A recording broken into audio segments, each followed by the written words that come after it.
తూర్పుగోదావరి జిల్లాలో దేవరపల్లి అనే ఒక ఊరిలో ఒక అందమైన పార్క్ ఉంది. అదే ఊరిలో చింటూ అనే ఒక అల్లరి పిల్లవాడు వాళ్ళ అమ్మతో కలిసి పార్క్ కి వచ్చారు.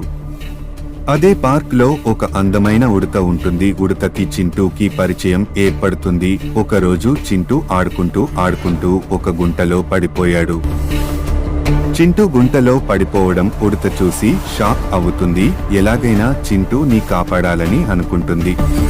ఉడతకి మిత్రులైనటువంటి కోతి, తాబేలు మరియు కాకి ఉంటారు. వారి వద్దకు వెళ్లి చింటూ గురించి చెబుతుంది. అప్పుడు కోతికి ఒక ఆలోచన వచ్చి, తాబేలు, కాకి, మీరు వెళ్లి కొంతవరకు గడ్డిని తీసుకొని రండి అని చెబుతుంది. తాబేలు, కాకి వెళ్లి గడ్డిని తీసుకొని వస్తాయి. అప్పుడు కోతి ఆ గడ్డి సహాయంతో ఒక తాడును తయారు చేస్తుంది. అప్పుడు ఆ తాడు సహాయంతో చింటూ ని గుంటలో నుండి రక్షిస్తారు. అప్పుడు చింటూ అందరికీ కృతజ్ఞతలు చెబుతాడు. ముఖ్యంగా ఉడతకు. ఆ రోజు నుండి చింటూ, ఉడత మంచి స్నేహితులు అవుతారు. చింటూ వాళ్ళ అమ్మగారు ఉడతకు కృతజ్ఞతలు చెబుతారు. అలా చింటూ, ఉడత అల్లరి చేస్తూ ఆనందంగా గడిపేవారు.